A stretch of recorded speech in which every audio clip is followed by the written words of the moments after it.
everyone! Naghahanap ka ba ng lugar na hindi binabaha?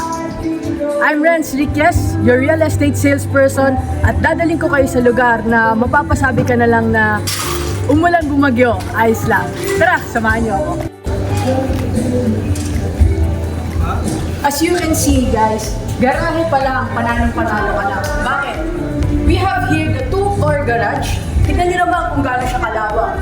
Kung meron kang sasakyan na SUV, kasya-kasya, dalawa yan. Kung sasakyan niyo naman is sedan or mga Wigo, possible, pwede maging tatlo.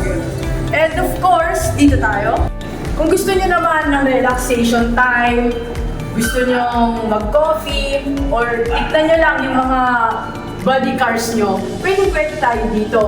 Kung titignan naman natin yung ceiling, meron po tayong PVC ceiling dito. Ang maganda po sa PVC ceiling guys, is low maintenance po siya. Hindi po siya inaanay at of course hindi rin siya nabubulok. So umulan, bumagyo, sabi ko nga sa inyo, ayos lang. Umaraw man or umulan, hindi po kayo mababasa. So proceed po tayo sa loob. Bago po tayo makapasok sa loob, bubungad po sa atin ang napakaganda at modernized na digital keycard lock set. Ayan po, usually makikita po natin to sa mga magagandang hotels, like Okada, Soler, makikita po natin yan dyan. Pero sa project po na binibigay po namin sa inyo ngayon, pinapakita namin, meron na po nito, high class ang dating. Tara po, pasok pa tayo sa loob. Yan. Pagpasok po natin, yan. Pagpasok po natin, bubungad po sa atin ang living room. Yan. Kung makikita po natin, complete turnover na po ito. Wala na po tayong dapat pang ipaayos. Pero pwede naman po, lalo na po makikita po natin yung open space. Open space po natin dito, pwede po natin siyang gawing storage or kung ano mo pwede natin ilagay dyan, kung ano pong gusto gawin natin dyan. Pwede po natin ipaayos yan. So let's proceed po. Ayan, yung ceiling din po pala natin is, tinatawag po natin ang drop ceiling. Meron na din po siyang fin lights. Okay, proceed po tayo sa bathroom natin dito sa first floor. Yan. Sige po, pasok po tayo. Ayan. Sa bathroom po natin, meron po tayong lavatory, bowl, and of course, ang ating shower. At syempre po, ito, papakita po natin ito, mga lalagyan ng shampoos natin. Kasi usually, sa bathroom natin, nahihirapan tayo mag-isip kung saan ba natin pwedeng ilagay yung mga shampoos natin, sabon. So, nag-provide na rin po kami ng ganito para hindi na po kayo mahirapang mag-isip. Proceed naman po tayo sa dining area po natin. Ayan. So, ang kinagandahan po kasi ng project po na ito is yung dining area and living area po natin is separated na. So, mas malaki po yung spacious po siya kung titignan. And yung kitchen area po natin, ito po, installed na po ang closet natin. Ayan. Every po tayo sa baba. At ang maganda pa po dito is meron na din po tayong dish organizer.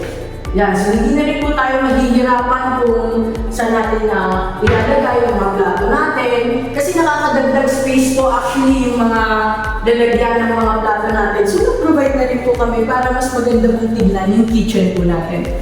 Next is hindi po dyan natatapos. Sa first floor po natin, kung meron po tayo PWDs na kasama, senior citizen, or meron po tayong maid. Binigyan po natin sila ng comfortable room. Ayan po, ito po yan. Yan, pasok po tayo. Kita-kita po natin na sobrang hindi po ng space po na maid's room po natin, guest room, or senior citizen po natin na hindi na kaya umakyat sa taas, para umakyat sa kwarto. Binigyan po natin sila ng magandang pahingahan dito sa baba. Yan. So next naman po is, meron po tayong tinatawag na service area. Yan. So, Siyempre po, sa mga mommies po natin or sa family member po natin na mahilig maglaba, pwede po tayo dito, pwede po natin maging laundry area to, or pwede po natin siyang maging dirty kitchen. At ang maganda po dito is, meron na po tayong water tank. Tinatawag po natin siya na, ito po, kung mapapansin niyo po, itong tubo po na ito is direct po siya doon sa taas. So kung magkaroon po ng problema tayo sa tubig or sa ano, meron na po tayong reserve water tank sa taas. So proceed na po tayo sa second floor. On our way to second floor, makikita po natin dito ang kagandahan po ng stairway natin. Yan. Usually po kasi sa mga hagdan is, ang pinakatakutan po talaga natin is yung masyado po siyang parang maliit po and mahirap siyang daanan. So, ito po, ginawa po natin is talagang malapad siya and maganda po yung pagkakagawa niya para hindi po tayo mahirapang maglakad. So, ito naman po, sa ating second floor, meron tayong 3 bedrooms. Yan, unahin na po natin ang master's bedroom. Ayan. So, sa master's bedroom po natin, bubungad po ang ating CR. Ayan. CR. Sige po, pasok po kayo.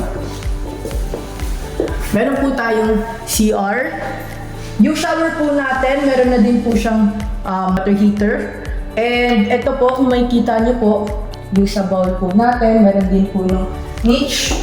Nilagyan po ng mga shampoos natin or ano. Then meron na din po tayo ditong, ito yan, mirror. And yung lavatory po natin is meron na rin pong yan, cabinet. Ayan.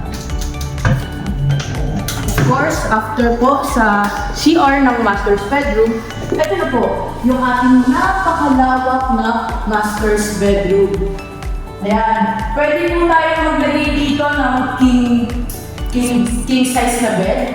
Yan, ano po yun. Pero pag naglagay po tayo ng king size na bed dito, spacious pa rin po siya. Ang kinagandahan pa po nito is meron na po tayo installed cabinets.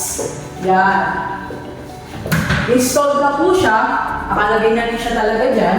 Ayan, napakalaki yan. Kasyang-kasya na yung mga damit, yung mga etc. na ilalagay po natin. Ayan. Working po lahat.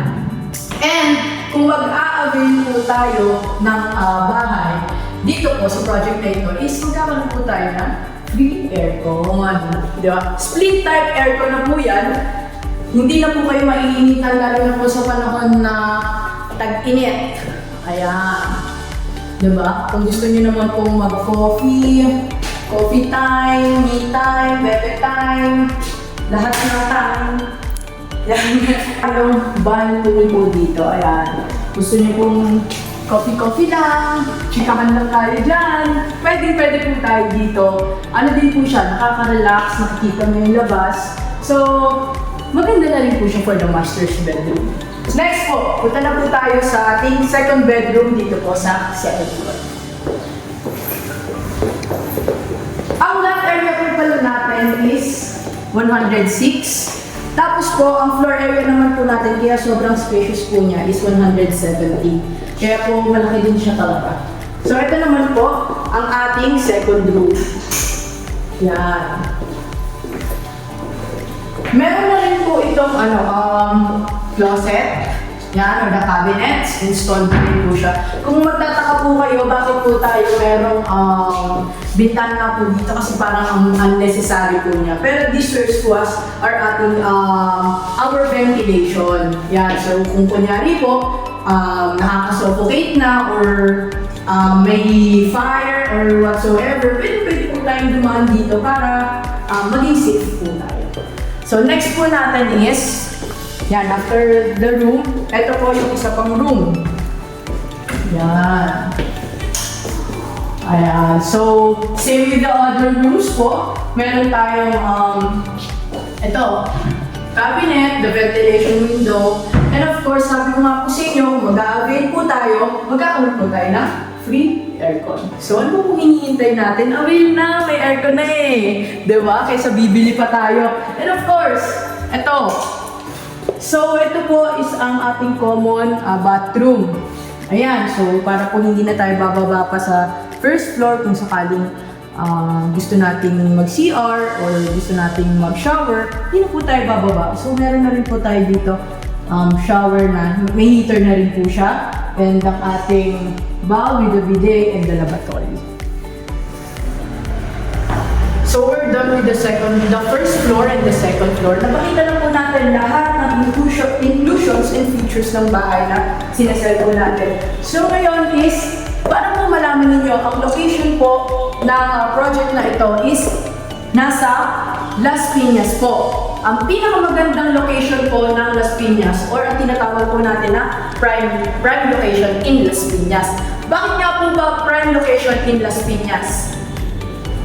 Kaya po siya prime location in Las Piñas kasi po accessible po siya. When we say accessible po, malapit po siya sa SM. Marami po siyang commercials na malapit lang. SM, Evia, and of course ang hospital, and yung mga churches po na gusto nating puntahan. And kung meron po tayong mga pinapaaral pa, malapit lang din po siya sa mga schools. Kaya ano po kung hinihintay natin? Club na natin to. Once na nag-avail po tayo, we have the free aircon. And of course, kung gusto po natin ng site viewing, please don't hesitate to message me. Ito po ang aking FB page, ang aking number, at ang aking Facebook account. Yan. Hope you like this video, guys. See you!